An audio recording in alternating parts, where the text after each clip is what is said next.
Welcome. On today's video, I will tell about the horrors of Noakhali Massacre in 1946 perpetrated by the Muslim League. Let's get started. It was Lakshmi Puja day, a day of celebration, devotion and peace.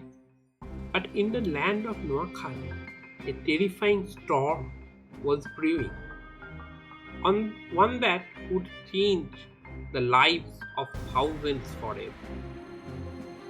What unfolded wasn't just a riot, it was a planned genocide, cold-blooded, ruthless, and systematic.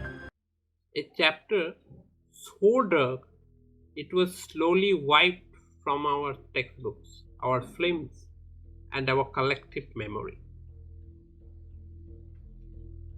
October 1946, Noakhali, Bengal. Houses burned, temple desecrated, women dishonored, children slaughtered, Hindus hunted like animals. It all started when radical Muslim mobs, led by local leaders and inspired by the violence of the Great Calcutta Killings, launched a full-scale attack on the minority Hindu population of the region. Entire villages were set ablaze. People were hacked to death. Women were raped, kidnapped, and forcefully converted. One of the most horrifying incidents was the beheading of a local Hindu zamindar.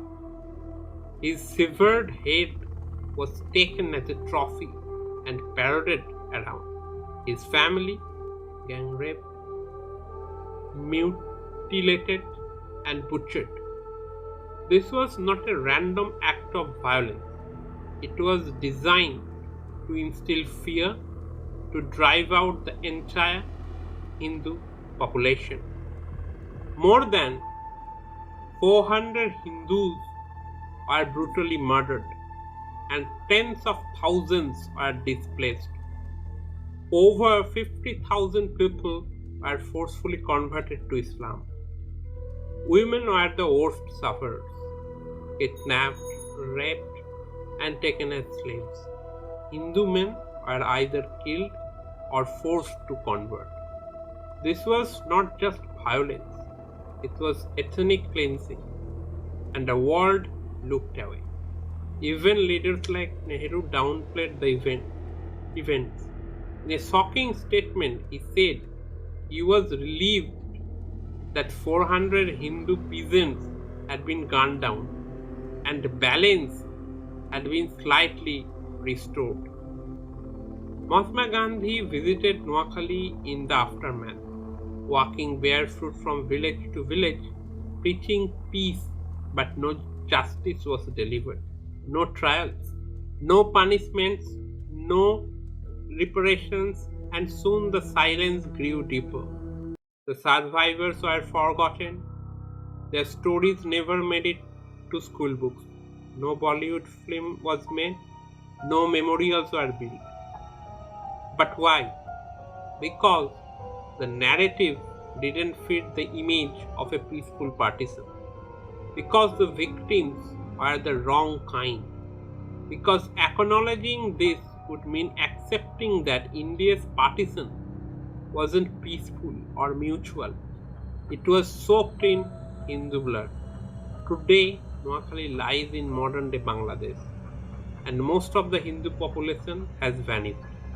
But their cries still echo through the broken temples, through the ashes of their homes, through the pain of survivors who were never heard. The Noakhali Genocide is not just a footnote in history. It's a warning that forgetting the past only invites its return. That silence empowers the oppressor, and that truth, no matter how viewed, it must rise. Thanks for watching. Please subscribe the channel and like the video and share to your friends so that everybody can learn the true history. Jai Hind, Vande Mataram.